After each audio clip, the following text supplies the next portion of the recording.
Professor Maria Frahm-Arp is from the Religious Studies Department at the University of Johannesburg. Professor Frahm-Arp, good afternoon to you. How do these situations develop? I mean, to me as an outsider, it looks like young teenagers are being preyed on here. How are people able to do this, to claim that they really are speaking as a religious leader? Well, it's quite easy for people to do something like this, especially because religion is quite big business in South Africa. So we have many different religious leaders, varying different types of Christianities, and then, of course, African traditional and customary practices as well. And one of the big things that these leaders do is they offer you an answer. So for many of the young people, they've probably got questions around what's going to happen to them. Are they actually going to get a job? What is the value of education in an environment where so many people are unemployed? And these kind of opportunistic leaders prey on young people that have doubt.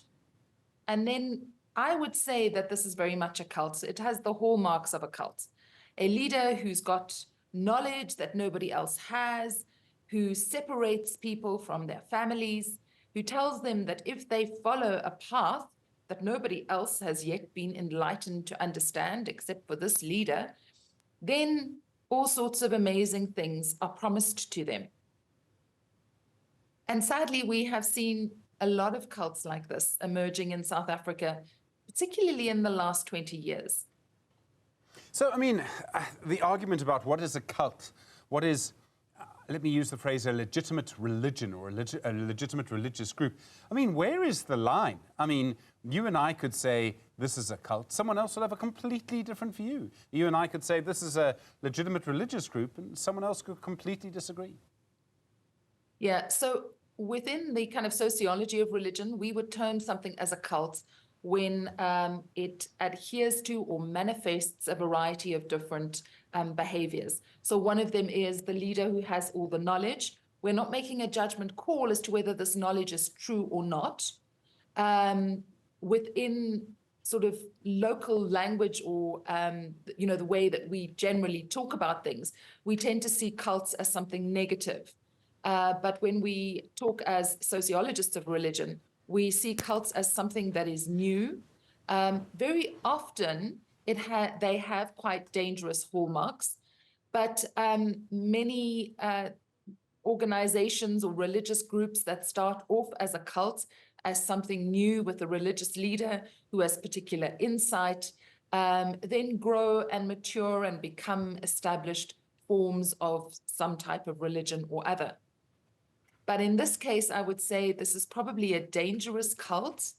And one of the most difficult things around religion is, inverted commas, how do we police religion?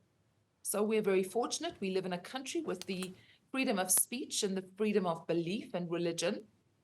But that also then leads to these kind of difficult situations where people are enticed to give lots of money, or in this case, to leave their families, stop going to school, all in the name of some kind of religious understanding that a particular leader has.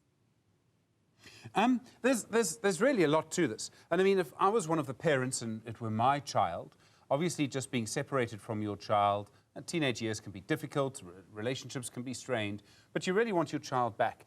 And your first concern might be, when will I see my child again? Then you'd be concerned about, are they being, abused? Are they taking money? Are they losing an education? Often I've noticed, Professor, and I mean, I don't have any kind of professional qualification in this at all, usually these things are led by men. And that makes me very concerned for young children who are now with this cult, if you catch my drift. Yes, exactly. And it is one of the disturbing things.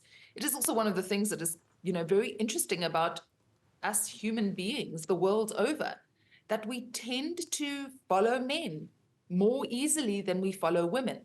So men have a certain charisma.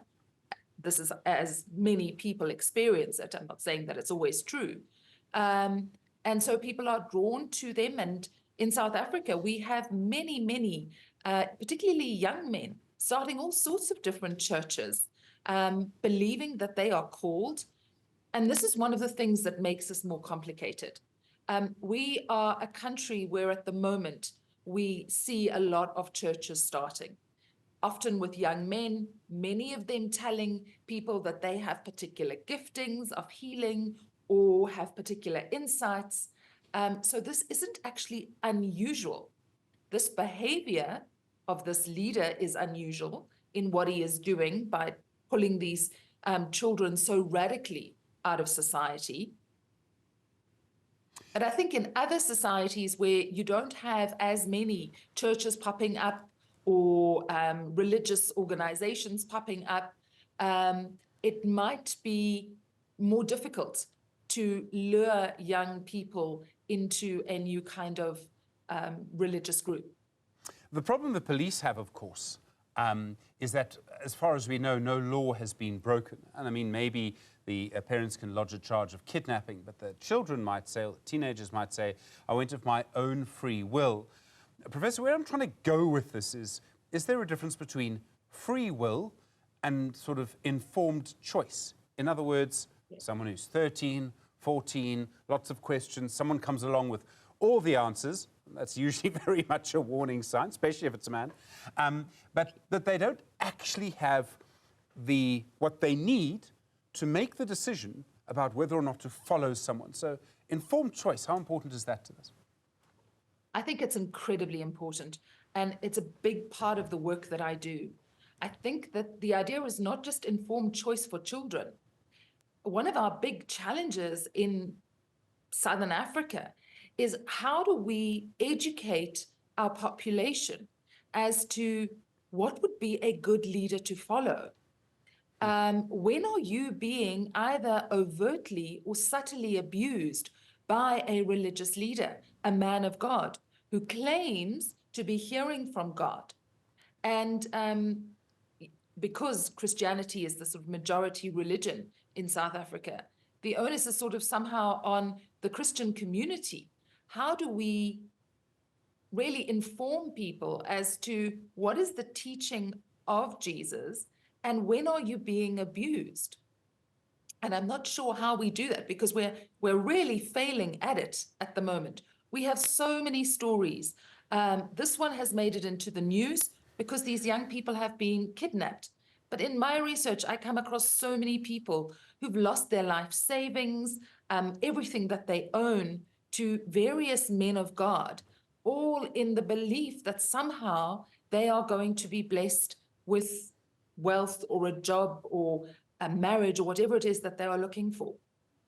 I mean, and you don't even actually now have to be in the same physical space as the person. There's some people who are able to do this virtually. I mean, they literally have followers who give them money, who do all sorts of things for them, and they've never seen them. Yes, and this happened during COVID. One of the churches that I have been researching for quite a number of years was quite a small church before COVID. It has become a massive international online church since COVID.